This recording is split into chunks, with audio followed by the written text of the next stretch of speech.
Are aliens using Antarctica as a home base? Or is Antarctica their real home? Strange, inexplicable sightings of incredibly advanced aircraft have been noted for hundreds of years all across the planet, leading many researchers to believe we may never have been alone on this planet. There is speculation about the likelihood of a strange variety of beings that may have been native to Antarctica before it froze over during the Middle Ages. Some even suggest that Egyptian pharaohs and world rulers may have regularly conducted trade with a far-off yet unknown mysterious culture. This culture is now forced to abandon the surface, living reclusive lives deep beneath the frozen ice sheet that now makes the surface of their once fertile homeworld a desolate wasteland. Helping support further research into Antarctica is critical for the future of humanity and requires support from viewers at either Patreon or any of the links in the description box below. What might be found at the South Pole could change life as we know it on Earth forever. I think we can establish without any reasonable doubt that there is something going on in Antarctica that they don't want us to know about. Now, who they is, that's up for debate. And what exactly it is, that's also up for debate. But in today's video, I'm going to show you some evidence of craft just like this and a very effective technique that they are using to hide this stuff.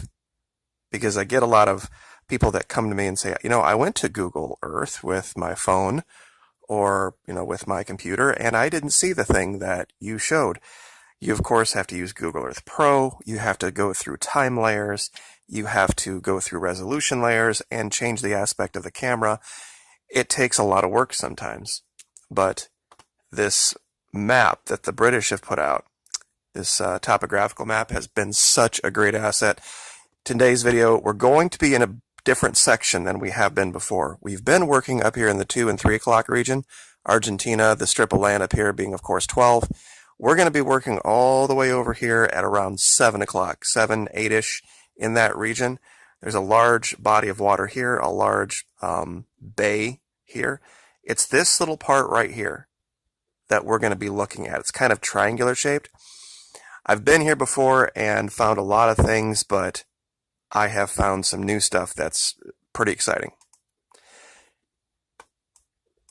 So just real quick, we'll zoom out just for reference. I've got it kind of turned over where 12 o'clock is actually pointing this way. So we're going to be right around here at this corner. Now, real quick, in reference to the craft, let me show you something. It's from a previous video, but I went to find it, and I couldn't myself, and then I realized that they're not hiding it in years, they're hiding it in months. Now, this is, of course, the most updated image right here, but when we go back, I'm going to show you what they've done to the picture to not change it, but change the impression of it.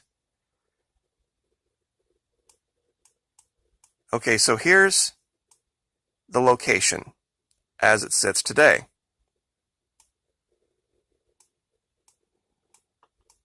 Now, when you look at this, you'll have to pardon where I have the writing. We have this cave, this triangular, once again, triangular cave, that shows something protruding. And you can see here that very clearly it has nothing to do with the ridge or the snow or the rock. It's too sharp, it's too pronounced. And we'll zoom in a little farther just to show this. Clearly, this is the edge of one of those soft saucer-shaped craft.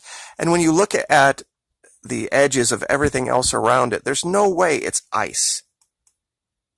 And when you look at the actual photo, you can see that as well. This is not some natural opening in the ice. But watch what happens when I change the resolution layers.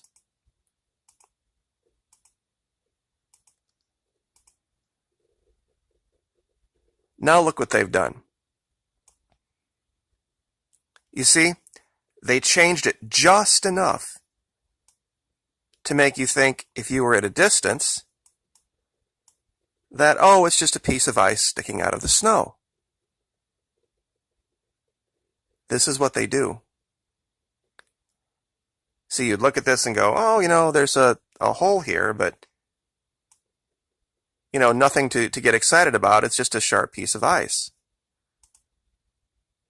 When really, this is what they didn't want you to see.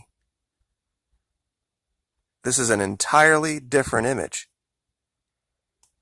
of allegedly the same location and the same event, which any reasonable-minded person would be able to look at and go, no, this is two totally different things. This is scrubbing. But it's a very high level. They're not just blotting things out. They're not just completely erasing it, because that shows that there's something there to hide. And kind of in reference, the frigate that sank up in Norway, people asked, well, instead of sinking it, why didn't they just hang a tarp over the open area if there was something they didn't want to see? Well, once again, hanging a tarp over it, people would go, well, why are they bothering to do that? What's in there? What are they hiding? And that would have set off a bunch of conspiracy. So here, with the way they handled it now, oh no, a cable snapped and now it's below the waterline. Gosh darn. What dumb luck. And they don't have to answer any real conspiracy. They haven't contributed to it.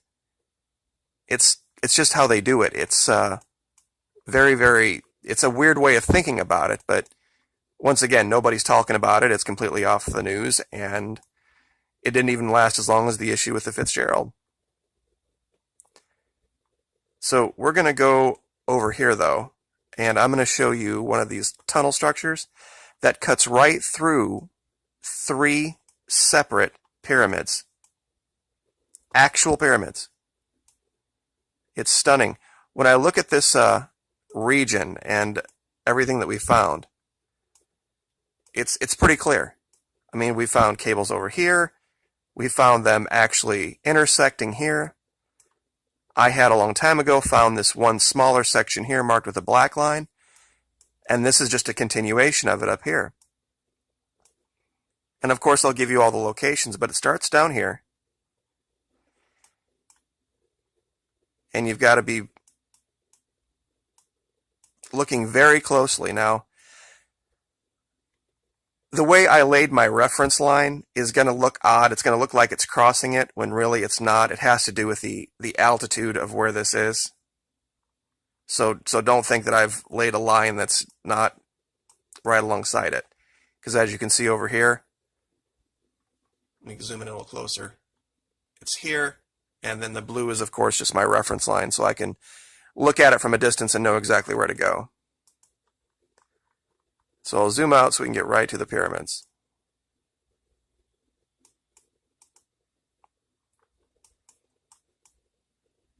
All right, it goes by something here that looks like it may have been the beginning of one, but there wasn't enough evidence there to really say anything. It goes directly underneath this structure as well, but once again, still not enough evidence. But when you get up here, things start to get completely different.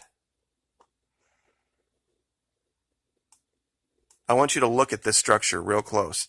This cable runs right by it, and it's covered in snow, but what we have here is very clear, very distinct. When you look at the shadow points here, here, and here, it makes 3 60-degree angles. And then over here, we see the same thing. And what we see is there's been speculation about how these pyramids were built, that they had built ramps that led up to them, and then people tried to shoot it down, saying, well, there would be more material in the ramp than there would be in the pyramid. Well, so, I mean, when you look at the building of a skyscraper or any kind of large building, the amount of effort going into just the support and the roads and everything else sometimes exceeds the actual content of the building, especially, and this actually applies to building a wall down on the southern border, the amount of infrastructure you would need to build, towns, roads, everything in that region would exceed the size of the wall. But it passes by this location too, and once again, we have one of these strange, out of nowhere, super sharp peaks when everything else is like windblown and completely homogenized from the snow and the ice and just the continual onslaught of the wind. You find these very sharp peaks that would just seem strange and out of nowhere. It passes through this, as you can see. And when we get down here to the end, this is where it ends. Now all of a sudden, we start to see the huge coloration changes. And when you look at everything around here, you see nothing but evidence of something other than nature.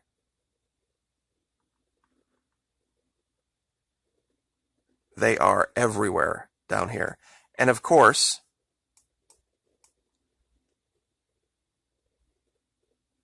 we can look at other places in the region as well, especially this one. This one's easy to see because it's out in the middle of nowhere. And you can see the shadow. And you can see the sides and the ridges.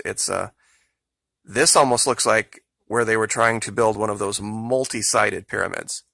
We've seen them 3-sided, 4-sided.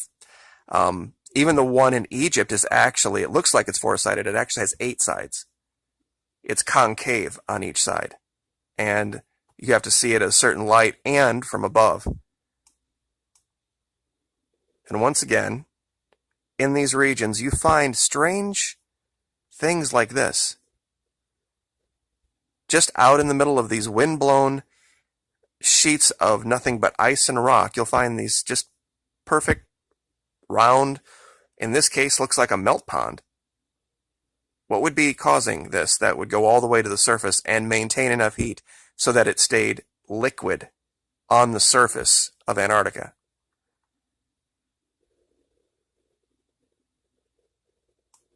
I know a lot of these videos seem to repeat the same thing, but the more evidence you can build,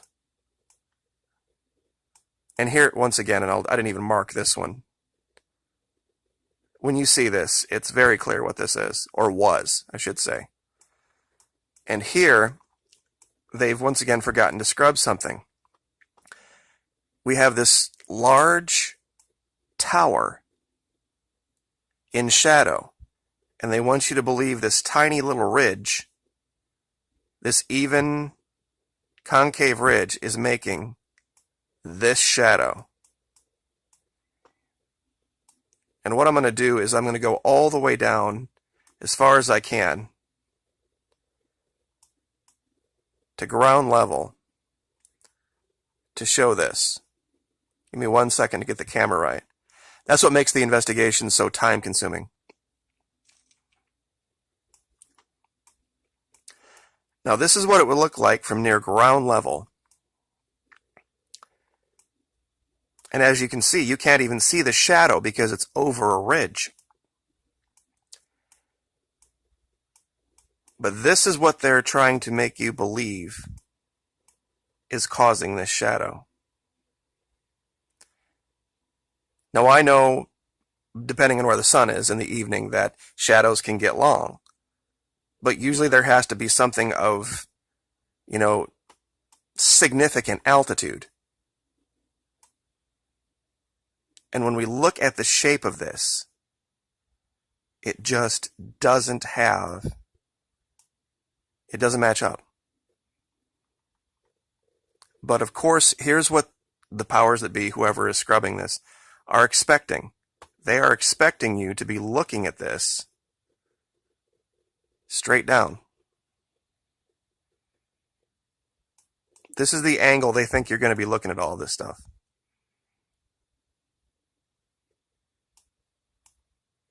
So when you look down like this and you zoom in, you go, oh, here's a tower, and there's the shadow of it. Not realizing what you're actually seeing.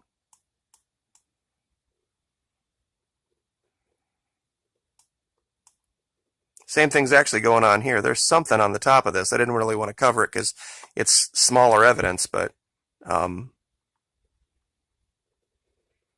This region is rife, absolutely rife with evidence of an ancient civilization that's being investigated by modern man. Now, you can speculate all day long about motivations, what they may have found, what they may have not found, what they are telling us, what they're not telling us. Yesterday's video, I think, with an article stating that there's areas down here where you can walk around in a t-shirt, pretty much, I think, lets the cat out of the bag. That we see life down here. We see sea life, plant life, and with the evidence of a civilization having been here, that they could not still be there underground.